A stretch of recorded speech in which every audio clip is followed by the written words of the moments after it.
चंदर सहसा बहुत शांत हो गया, एक ऐसे भोले बच्चे की तरह जिसने अपराध कम किया, जिसे नुकसान ज़्यादा हो गया और जिस पर डांट बहुत पड़ी थी। अपने अपराध की चेतना वह बोल भी नहीं पा रहा था।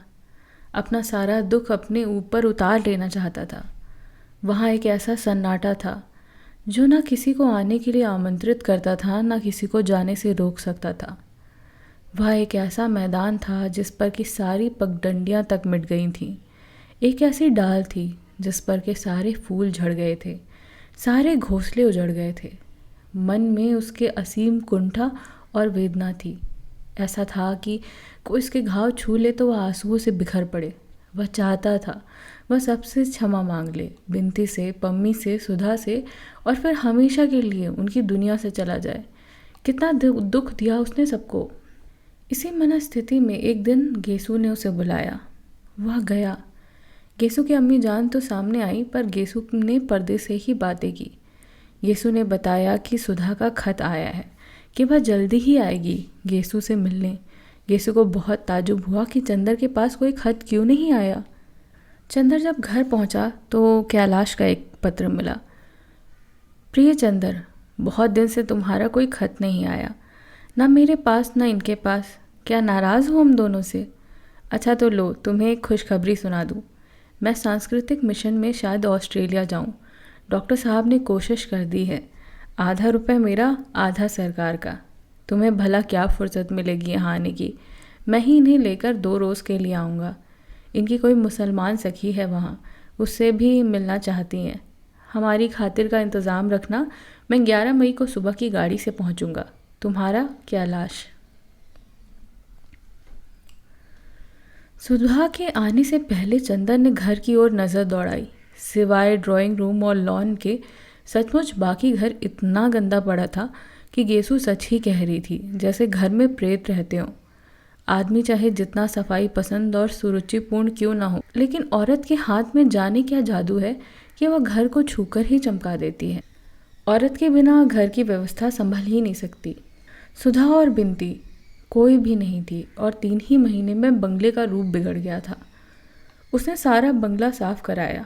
हालांकि 2 ही दिन में सुधा और कैलाश दोनों आ रहे थे, लेकिन उसने इस तरह बंगले की सफाई कराई जैसे कोई नया समारोह हो।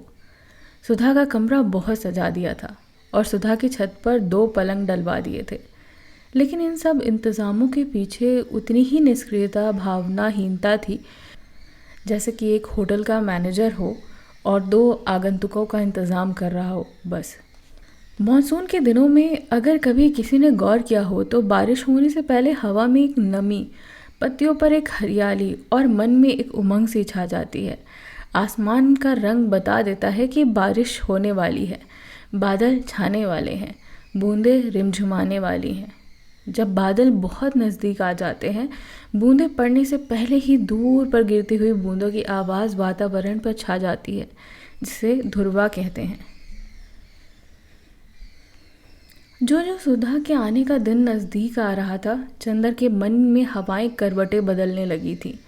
मन में उदास सुनसान सा ध्रुवा घुमड़ने लगा था। मन उदास सुनसान आकुल प्रतीक्षा में बैठा हुआ था। चंदर अपने को समझा नहीं पा रहा था। नसों में एक अजीब सी घबराहट मचलने लगी, जिससे वह विश्लेषण नहीं करना चाहता था। उसका व्यक्तित्व अब पता नहीं क्यों कुछ भयभीत सा था। इम्तिहान ख़त्म हो रहे थे और जब मन की बेचैनी बहुत बढ़ जाती थी तो परीक्षकों की आदत के मुताबिक वह कॉपियाँ जांचने बैठ जाते थे। जिस समय परीक्षकों के घर में पारिवारिक कलह हो, मन में अंतर्द्वंद हो या दिमाग में फितूर हो, उस समय उन्हें कॉपियाँ जांचने से अच्छा शरण स्थल नहीं मिलता। अपने जीवन की परीक्षा में फ़ेल हो जाने की खींच उतारने के लिए लड़कों को फ़ेल करने के अलावा कोई अच्छा रास्ता नहीं है। चंदर भी जब बेहद दुखी होता तो वो कॉपियाँ जांचता। जिस दिन सुबह सुधा आ रही थी, उस रात को तो चंदर का मन बिल्कुल बेकाबू सा हो गया। लगता था उसे सोचने विचारने से इनकार कर दिया हो। उस दिन चंदर एक क्षण को भी अकेला ना रहकर भीड़ भाड़ में खो जाना चाहता था। सुबह वह गंगा नहाने गया कार लेकर। कॉलेज से लौट कर दोपहर को अपने एक मित्र के यहाँ चला गया। लौट कर आया तो नहाकर एक किताब की दुकान पे चला गया और शाम होने तक वहीं खड़ा खड़ा किताबें उलटता खरीदता रहा। वहाँ उसने बिसरिया का गीत संग्रह देखा, जो बिनती नाम बदलने से विपल्लव नाम से छपवा दिया था और प्रमुख प्रगतिशील कवि बन गया था। उसने वह संग्रह भी खरीद लिया। अब सुधा के आने में मुश्किल से 12 घंटे की देर थी। उसकी तबीयत बहुत घबराने लगी और वह बिसरिया के काव्य संग्रह में डूब गया। उन सड़े हुए गीतों में ही अपने को भुलाने की कोशिश करने लगा और अंत में उसने अपने आप को इतना थका डाला कि 3 बजे का अलार्म लगाकर वह सो गया। सुधा की गाड़ी 4:30 बजे आती थी। जब वह जागा तो रात अपने मखमली पंख पसारे नींद में डूबी हुई दुनिया पर शांति का आशीर्वाद बिखेर रही थी। ठंडे झोंके लहरा रहे थे और उन झोंकों पर पवित्रता छाई हुई थी। यह पछुआ के झोंके थे। ब्रह्म मुहूर्त में प्राचीन आर्यों ने जो रहस्य पाया था वह धीरे धीरे चंदर की आंखों के सामने खुलने लगा था। उसे लगा जैसे कि यह उसके व्यक्तित्व की नई सुबह है।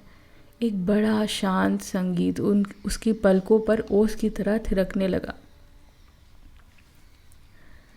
क्षितिज के पास एक बड़ा सा सितारा जगमगा रहा था।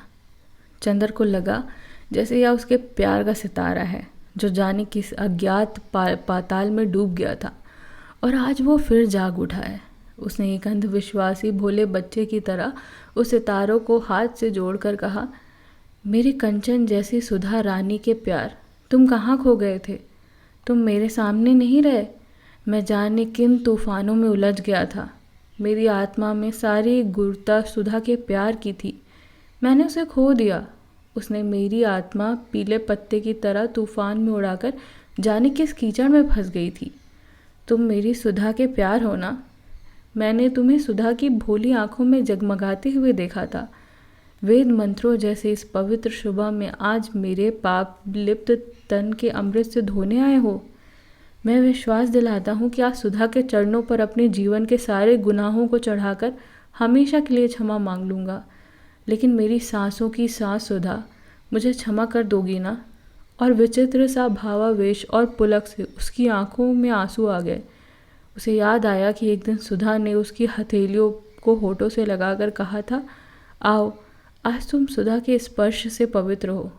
काश कि आज भी सुधा अपनी मिश्री जैसे होठों से चंदर की आत्मा को चूम कर कहे, जाओ। अभी तक जिंदगी के तूफान में तुम्हारी आत्मा को बीमार अपवित्र कर दिया था। आज से तुम वही चंदर हो, अपनी सुधा के चंदर, हरिणी जैसी भोली भाली सुधा के महान पवित्र चंदर। तैयार होकर चंदर जब स्टेशन पहुंचा तो वहाँ पे महोवष्ट सा था, जैसे किसी ने जादू या टोना पढ़ा हुआ घूम रहा है। और वह जादू था सुधा के प्यार का पुनर्वर्तन।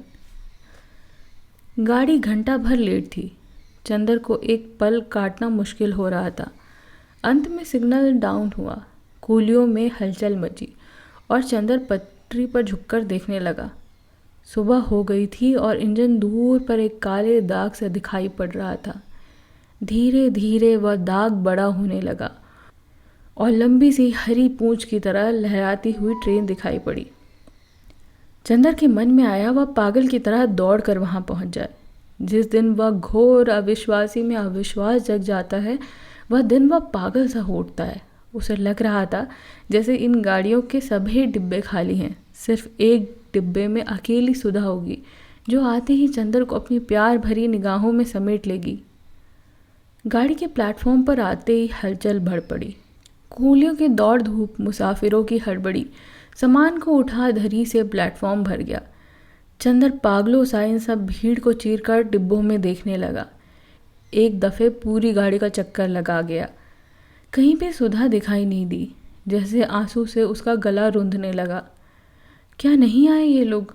किस्मत कितना व्यंग करती है उससे। आज जब वह किसी के चरणों पर अपनी आत्मा उत्सर्ग कर फिर से पवित्र होना चाहता था तो सुधा ही नहीं आई। उसने एक चक्कर और लगाया और निराश होकर लौट पड़ा। सहसा सेकंड क्लास के एक छोटे से डब्बे में कैलाश ने जाकर कहा, कपूर। चंदर मुड़ा। कपूर मुड़ा, देखा कैलाश झांक रहा है। एक कूली सामान उतार कर खड़ा है। सुधा नहीं है। जैसे किसी ने झोंके से उसके मन का दीप बुझा दिया। सामान बहुत थोड़ा सा था। वह डिब्बे में चढ़कर बोला, सुधा नहीं आई? आई है, देखो ना। कुछ तबीयत खराब हो गई है, जी मचला रहा है और उसने बाथरूम की ओर इशारा कर दिया। सुधा बाथरूम के बगल में लोटा रखे सर झुकाए बैठी थी। देखो, देखती हो? कैलाश बोला। देखो, कपूर आ गया। सुधा ने देखा और मुश्किल से हाथ जोड़ पाई होगी कि उसे मिचली आ गई। कैलाश दौड़ा और उसकी पीठ पर हाथ फेरने लगा और चंदर बोला, पंखा लाओ। चंदर हतप्रभ था। उसके मन में जो सपना देखा था, सुधा सितारों की तरह जगमगाती होगी, उसकी रोशनी की बाहों में चंदर के प्राणों को सुला देगी, जादूगरनी की तरह अपने प्यार के पंखों से चंदर की आत्मा के दाग पोंछ देगी। लेकिन यथार्थ कुछ और था। सुधा जादूगरनी, आत्मा की रानी, पवित्रता की सामग्री सुधा बाथरूम में बैठी है और उसका पति उसे सांत्वना दे रहा है। क्या कर रहे हो चंदर? पंखा लाओ जल्दी से, कैलाश ने व्यग्रता से कहा। चंदर चौंक उठा और जाकर पंखा झेलने लगा। थोड़ी देर बाद मुंह धोकर सुधा उठी और कहराती हुई जाकर सीट पर बैठ गई। कैलाश ने एक तकिया पीछे लगा दिया और वह आंख बंद करके लेट गई। चंदर ने अब सुधा को देखा। सुधा उजड़ चुकी थी। उसका रस मर चुका था। वह अपने यौवन और रूप, चंचलता और मिठास की एक जर्द छाया मात्र रह गई थी। चेहरा दुबला पड़ गया था और हड्डियां निकल आई थी। चेहरा दुबला होने से लगता था कि आंखें फटी पड़ती हैं। वह चुपचाप आंख बंद किए पड़ी थी। चंदर पंखा हाँक रहा था। कैलाश एक सूटकेस खोलकर दवा निकाल रहा था। गाड़ी यहाँ आकर रुक जाती है, इसलिए कोई जल्दी नहीं दी। कैलाश ने दवा दी। सुधा ने दवा पी और फिर उदास, बहुत बारीक, बहुत बीमार स्वर में बोली, चंदर, अच्छे तो हो? इतने दुबले कैसे लगते हो? अब तुम्हारे खाने पीने की परवाह नहीं करता होगा कोई। सुधा ने एक गहरी सांस ली। चंदर बिस्तर लपेट रहा था। तुम्हें क्या हो गया है सुधा? मुझे सुख रोग हो गया है। सुधा बहुत छीड़ हंसी हंसकर बोली। बहुत सुख में रहने से ऐसा हो जाता है। चंदर चुप हो गया। कैलाश ने बिस्तर कूली को देते हुए कहा, इन्होंने तो बीमारी के मारे हम लोगों को परेशान कर रखा है। जाने बीमारियों से क्या मोहब्बत है इनसे। चलो उठो। सुधा उठी। कार पर सुधा के साथ पीछे सामान रखवा दिया गया और आगे कैलाश और चंदर बैठे। कैलाश बोला, चंदर तुम बहुत धीमे ड्राइव करना, वरना इन्हें चक्कर आने लगेंगे। कार चल दी। चंदर कैलाश की विदेश यात्रा और कैलाश चंदर के कॉलेज के बारे में बात करते रहे। मुश्किल से घर तक कार पहुंची होगी कि कैलाश बोला, यार चंदर, तुम्हें तकलीफ़ तो होगी, लेकिन एक दिन के लिए क्या तुम कार मुझे दे सकते हो? क्यों? मुझे ज़रा रीवा तक बहुत ज़रूरी काम से जाना है। वहाँ कुछ लोगों से मिलना है। कल दोपहर तक मैं चला आऊँगा। इसका मतलब मेरे पास नहीं रुकोगे एक दिन भी? नहीं, इन्हें छोड़ जाऊँगा। लौट कर दिन भर रहूँगा। इन्हें छोड़ जाओगे? नहीं भाई, तुम जानते हो कि आजकल घर में कोई नहीं है। चंदर ने कुछ घबरा कर कहा। तो क्या हुआ, तुम तो हो, कैलाश बोला और चंदर के चेहरे की घबराहट देखकर हंसकर बोला, अरे यार, अब तुम पर इतना अविश्वास नहीं है। अविश्वास करना होता तो ब्याह से पहले ही कर लेते। चंदर मुस्कुरा उठा। कैलाश ने चंदर के कंधे पर हाथ रखकर धीमे से कहा, ताकि सुधा ना सुन पाए, वैसे चाहे मुझे कुछ भी असंतोष क्यों ना हो, लेकिन इनका चरित्र तो सोने का है। यह मैं खूब परख चुका हूँ। इनका ऐसा चरित्र बनाने के लिए मैं तुम्हें बधाई दूंगा चंदर। और फिर आज के युग में। चंदर ने कुछ जवाब नहीं दिया। कार पोर्टिको में लगी। सुधा, कैलाश, चंदर उतरे। माली और नौकर दौड़ कर आए। सुधा ने उन सबको उनका हाल पूछा। अंदर जाते ही महराजिन दौड़कर सुधा से लिपट गई। सुधा को बहुत दुलार किया। कैलाश मुंह हाथ धो चुका था, नहाने चला गया। महाराजिन चाय बनाने लगी। सुधा भी हाथ मुंह धोने और नहाने चली गई। कैलाश तौलिया लपेटकर नहाकर आया और बैठ गया। बोला, आज और कल की छुट्टी ले लो चंदर, इनकी तबीयत ठीक नहीं है और मुझे जाना ज़रूरी है। अच्छा, लेकिन आज तो जाकर हाजिरी देनी होगी, फिर लौट आऊँगा। महाराजिन चाय और नाश्ता ले आई। कैलाश ने नाश्ता लौटा दिया तो महाराजिन बोली, वाह, दामाद होई के अकेले चाय पीबो भैया, अबही डॉक्टर साहब सुनिए हैं तक का कही है? नहीं माँ जी, मेरा पेट ज़रा ठीक नहीं है, 2 दिन के जागरण से आ रहा हूँ, फिर लौट कर खाऊंगा। लो चंदर, चाय पियो। सुधा को आने दो, चंदर बोला। वह पूजा पाठ करके खाती है। पूजा पाठ? चंदर दंग रह गया। सुधा पूजा पाठ करने लगी? हाँ भाई, तभी तो हमारी माताजी अपनी बहू पर मरती हैं। असल में वह पूजा पाठ करती थी। शुरुआत की इन्होंने पूजा के बर्तन धोने से, और अब तो उनसे भी ज़्यादा पक्की पुजारिन बन गई हैं। कैलाश ने इधर उधर देखा और बोला, यार यह मत समझना मैं सुधा की शिकायत कर रहा हूँ, लेकिन तुम लोगों ने मुझे ठीक नहीं चुना। क्यों? चंदर कैलाश के व्यवहार पर मुग्ध था। इन जैसी लड़कियों के लिए तुम्हें जैसा कोई कवि या कलाकार या भावुक लड़का ढूंढते तो ठीक रहता। मेरे जैसा व्यवहारिक और नीरस राजनीतिक इनके लिए उपयुक्त नहीं था। घर भर इनसे बेहद खुश है। जब से ये गई हैं, माँ और शंकर भैया दोनों ने मुझे नालायक करार दे दिया है। इन्हीं से पूछ कर सब करते हैं, लेकिन मैंने जो सोच रखा था वह मुझे नहीं मिल पाया। क्यों, क्या बात है? चंदर ने पूछा। गलती बताओ तो हम इन्हें समझाएं। नहीं देखो, गलत मत समझो, मैं ये नहीं कहता कि गलती है, यह तो गलत चुनाव की बात है। कैलाश बोला। ना, इसमें मेरा कसूर है ना इनका। मैं चाहता था कि कोई लड़की जो मेरे साथ राजनीति का काम करती, मेरी सबलता और दुर्बलता दोनों की संगिनी होती, इसलिए इतनी पढ़ी लिखी लड़की से शादी की है। लेकिन इन्हें धर्म और साहित्य में जितनी रुचि है उतनी राजनीति में नहीं है, इसीलिए मेरे व्यक्तित्व को ग्रहण भी नहीं कर पाई। वैसे मेरी शारीरिक प्यास को इन्होंने चाहे समर्पण किया, वह भी एक बेमानी से। उसने तन की प्यास भले ही बुझ जाती है कपूर, लेकिन मन तो प्यासा ही रहता है। बुरा ना मानना, मैं बहुत स्पष्ट बातें करता हूँ, तुमसे क्या छुपाना। और स्वास्थ्य के मामले में ये इतनी लापरवाह हैं कि मैं दुखी रहता हूँ। इतने में सुधा नहाकर आती हुई दिखाई पड़ी। कैलाश चुप हो गया। सुधा की ओर देखकर बोला, मेरी अटैची भी ठीक कर दो, मैं अभी चला जाऊंगा वरना दोपहर में तपमा होगा। कैलाश चुप हो गया। सुधा की ओर देखकर बोला, मेरी अटैची भी ठीक कर दो, मैं अभी चला जाऊंगा वरना दोपहर में तपना होगा। सुधा चली गई। सुधा के जाते ही कैलाश बोला, भरसक मैं इन्हें दुखी नहीं होने देता हूँ। हाँ, अक्सर ये दुखी हो जाती हैं, लेकिन मैं क्या करूँ, यह मेरी मजबूरी है। वैसे मैं इन्हें भरसक सुखी रखने का प्रयास करता हूँ, और ये भी जायज़ नाजायज़ हर इच्छा के सामने झुक जाती हैं, लेकिन इसके दिल में मेरे लिए कोई जगह नहीं है, वह जो एक पत्नी के मन में होती है। लेकिन खैर, ज़िंदगी चलती जा रही है, अब तो जैसे हो निभाना ही है। इतने में सुधा आई और बोली, देखिए अटैची सवार दी है, आप भी देख लीजिए। कैलाश उठकर चला गया। चंदर बैठा बैठा सोचने लगा, कैलाश कितना अच्छा है, कितना साफ और स्वच्छ दिल का है, लेकिन सुधा ने अपने को किस तरह मिटा डाला।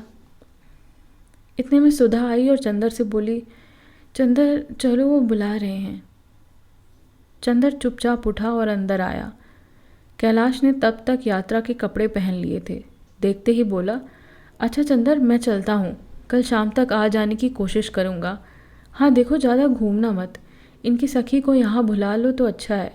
फिर बाहर निकलता हुआ बोला, इनकी जिद थी आने की, वरना इनकी हालत आने लायक थी नहीं। माताजी से कहे आया हूँ कि लखनऊ मेडिकल कॉलेज ले जा रहा हूँ। कैलाश कार पर बैठ गया। फिर बोला, देखो चंदर, दवा इन्हें दे देना याद से, वहीं पर रखी है। कार स्टार्ट हो गई। इसके आगे की कहानी मैं आपको सुनाऊंगी गुनाहों के देवता के अगले एपिसोड में। कहानी आगे सुनने के लिए सब्सक्राइब करें द ओल्ड स्ट्रीट को।